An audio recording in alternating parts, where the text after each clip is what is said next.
Yo les gens, j'espère que vous allez bien, je vous retrouve aujourd'hui pour une nouvelle vidéo dans laquelle on va parler un petit peu de news qui concerne Need for Speed, des news qui ont été leakées par l'insider Jeff Grubb et qui ont été relayées par Xboxygen. D'ailleurs merci à Emmanuel qui m'a envoyé le lien de cet article, je ne sais pas si tu entendras cette phrase et si tu regarderas cette vidéo, mais en tout cas merci beaucoup à toi pour ton petit message sur Twitter. D'ailleurs si vous aussi comme Emmanuel vous voulez m'envoyer des petits messages, vous voulez être au courant un petit peu des news de la chaîne et des jeux auxquels je joue, n'hésitez pas à venir me follow sur Twitter, vous trouverez le lien en description et en top commentaire sous cette vidéo, et n'hésitez pas aussi bien sûr à vous abonner à ma chaîne YouTube, puisque dès qu'il y aura des news, des premiers gameplays et autre chose à montrer sur Need for Speed, évidemment j'en parlerai en vidéo. Bref, on va rentrer dans le vif du sujet. Je vous cache pas qu'après avoir lu cet article, j'ai beaucoup moins d'espoir qu'avant d'avoir lu ces news. Concernant la qualité du jeu, je pense que Need for Speed et les studios qui le développent vont droit dans le mur et vont nous pondre un jeu qui va détrôner largement Need for Speed Payback et Need for Speed Heat des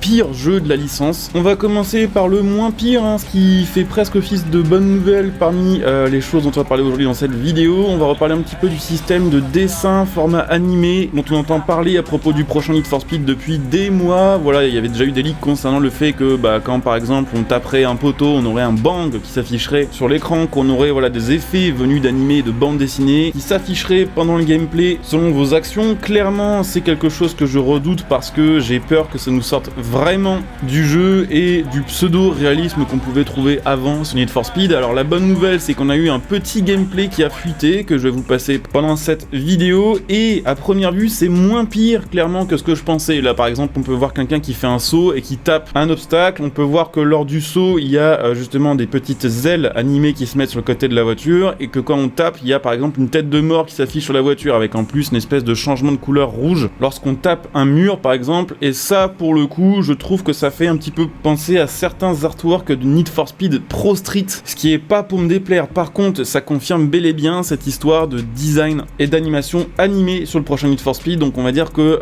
c'est une bonne nouvelle dans une mauvaise nouvelle. La mauvaise nouvelle c'est que oui c'est confirmé, il y aura bien ce genre d'animation. La bonne nouvelle c'est qu'au final c'est pas si pire et qu'à première vue c'est pas si intrusif que ça. Alors je vous le disais, on commençait par la moins mauvaise des nouvelles qui concernent ce Need for Speed. Déjà sachez que le jeu apparemment souffrirait d'un retard sur son développement. Alors j'ai envie de dire, est-ce que c'est vraiment une surprise vu comment EA gère ses jeux ces derniers temps? Je suis pas sûr, notamment parce que le studio Criterion qui s'occupe du développement du Need for Speed a été débauché en partie pour bosser sur Battlefield 2042, ce qui veut dire qu'effectivement pendant quelques mois le staff n'était pas complètement sur Need for Speed mais à moitié sur Need for Speed et à moitié sur Battlefield. Sauf que effectivement chez Criterion une partie des employés, une partie des développeurs ont été récupérés chez Ghost Games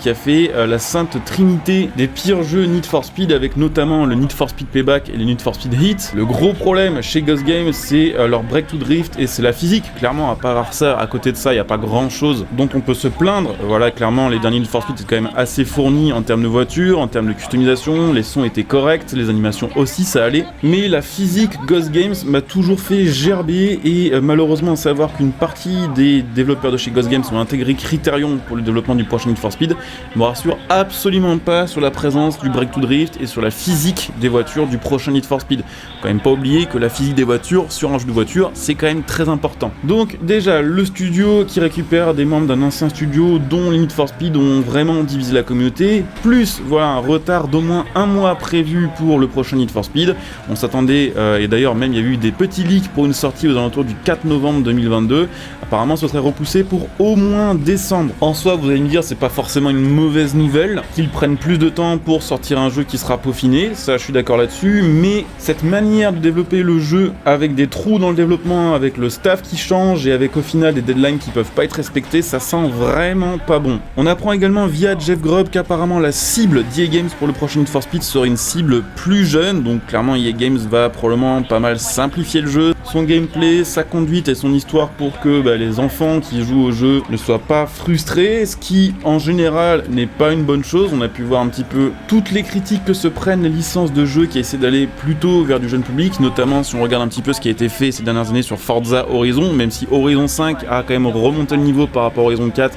il y a beaucoup de gens qui trouvent qu'il y a beaucoup trop d'ajouts et de choses qui sont mises en place pour attirer un jeune public, plutôt que pour satisfaire les fans hardcore de la licence qui existe depuis 2011. On apprend également qu'on n'aura ni drag ni drift, et ça casse le cul. Personnellement, j'étais pas forcément un gros fan du drift, mais le drag, j'aimais bien ça, et je sais qu'il y a quand même une communauté drift sur Need for Speed qui était assez présente. On n'aura pas de drift, on n'aura pas de drag, mais on aura l'autocross qui fera son retour, alors que l'autocross était une abomination, je trouvais personnellement, sur les anciens Need for Speed. Donc clairement, on nous supprime deux modes plutôt cool pour, en tout cas à mon avis, remplacer ces deux modes-là par l'autocross qui était quand même relativement fumé du cul sur Need for Speed Payback, qui d'ailleurs avait été renommé, je crois, Speed Cross sur Payback, mais voilà, c'est vraiment le tout-terrain, et on sait que tout-terrain plus physique à Need for Speed, c'est rarement un moment de plaisir. On apprend également, bon ça, chacun juge les choses comme ils veulent, mais que l'histoire et les personnages prôneront une nouvelle fois la diversité avec une forte représentation féminine et culturelle. À chacun de juger si c'est une bonne chose ou pas que ce soit mis à ce point-là en avant sur un jeu en 2022. Moi personnellement, je fais partie des gens qui s'en tapent en fait que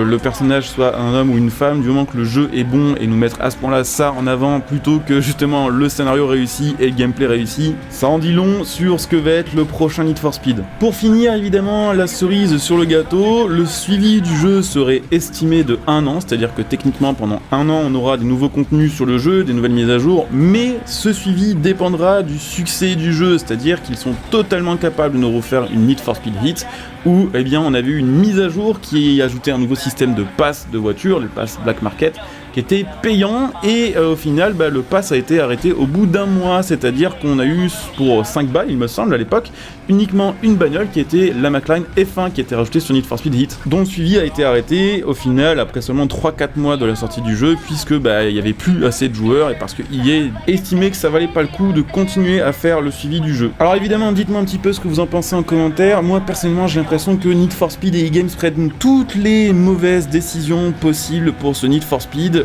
Personnellement, ce que je continue à apprécier sur Need for Speed, c'était le fait qu'on ait un lore, une histoire en général un peu plus sombre et un peu moins jeune public justement que sur Forza, où sur Forza justement, ok, on a une meilleure physique, on a plus de voitures, mais on n'a pas d'histoire en fait, on a zéro histoire, et tout le jeu est centré sur un festival de courses légales qui est pas ultra intéressant en soi, hein. Les gens jouent à Forza parce qu'il y a beaucoup de voitures, parce qu'il y a une grande map, parce que pour les balades c'est cool, mais personnellement ce qui me faisait revenir sur Need for Speed, c'était le côté un petit peu histoire à la Fast and Furious, avec l'histoire de flics corrompus, avec les grosses courses poursuites de police, et ouais, l'ambiance un peu plus adulte entre guillemets que sur un Forza. Si clairement on nous enlève ça, je vois pas l'intérêt d'aller jouer à un Need for Speed qui aura de toute façon une moins bonne physique qu'un Forza, qui aura une moins bonne liste de voitures, et qui en plus de ça aura un suivi qui sera probablement beaucoup moins long au final et beaucoup moins qualitatif qu'un Forza, encore une fois. Moi je pense que les gens ils attendent vraiment l'équivalent d'un Forza côté EA Games, avec une histoire plus sérieuse, un côté évidemment course illégale et un suivi qui tient sur le long terme jusqu'au moins le prochain Need for Speed. Je pense que les gens kiffent jouer à Need for Speed aussi pour le côté drag et pour le côté drift, c'est vraiment quelque chose qui est présent sur Need for Speed depuis des années. Je me rappelle que déjà à l'époque de Underground, il y avait déjà ce genre de course, et pour pas mal de gens de ma génération, probablement aussi des plus jeunes et des plus vieux, ça fait vraiment partie de la Need for Speed, et nous supprimer ça pour remplacer par du cross, c'est vraiment, je trouve, une idée à la con. Donc dites-moi,